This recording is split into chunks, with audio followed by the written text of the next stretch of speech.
what is it that the solipsists get wrong? Well, And also, sorry, yeah. and briefly, to the person listening, which is quite a dangerous word here, but to the person listening, can you outline what solipsism is? Yeah.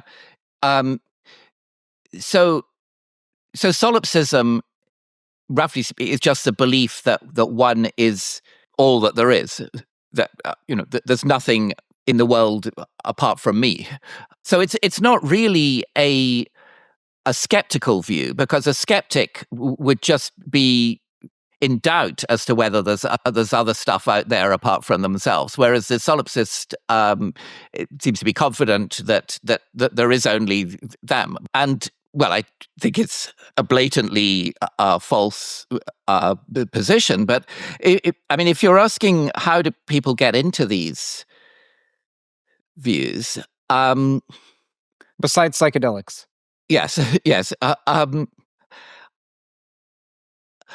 I think some of it is to do with people liking views that are kind of dialectically robust, in the sense that if you start defending the view, there's pretty much nothing that anybody who's arguing with you can do to convince you that you're wrong. And that's true of skepticism, because a skillful skeptic can just be skeptical about any arguments that are thrown at them, and a solipsist, who's thinking, I mean, they can think, well, if your mother is telling you, how dare you assume that she doesn't exist, then you could say, well, that's just something that's going on in my mind. There's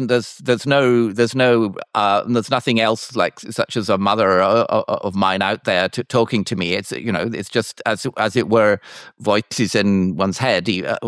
Probably a serious solipsist shouldn't even allow for the existence of such things as heads, but it's a sort of provocative pose, a way of annoying and shocking people, where it's very, very difficult for them to persuade, to as it were, give arguments that are convincing from the point of view that you're adopting. And so it's, in a way, it's quite a fun position for people who like to be drastic and provocative and so on. But I think one mistake that they're making is probably to think that the best way of evaluating a position is to see whether it can be refuted by the standards of the person who holds the position. And there are lots of very silly theories that can't really be refuted in that way. And that doesn't just include philosophical theories. It also includes lots of conspiracy theories. If you show a conspiracy theorist a newspaper report that's completely incompatible with what they've said, of course they will just say that obviously, the newspaper is part of the conspiracy and so on. And right. And so there are all these kind of positions that you can take where you can think of yourself as somehow more enlightened than anyone else, and where there's not much they can do about it. But I think that isn't really great cause for complacency or self-satisfaction, because such positions are so cheap, and there are so many of them that it really doesn't show very, very much. And I think it's to do with the limitations of dialectic or argument in conversation as a way of assessing positions. Yeah, I wonder if someone like Carl Jung, who would psychoanalyze someone, would say that your want to be enlightened and potentially even to be seen as enlightened is the secret, what's secretly behind your solipsism. Anyhow, as I say this, I realize there are various forms of idealism which teeter on solipsism. So Schopenhauer, for instance, where it's as if there's a single root, and that root is all that there is, and this root gives off these tendrils of the appearances of different identities, but it's actually the root that somehow is the true and only consciousness, and that the individual minds are somehow the illusions. So do your arguments against solipsism expand to include the views of Schopenhauer, or exclude the views of Schopenhauer, that is? Well,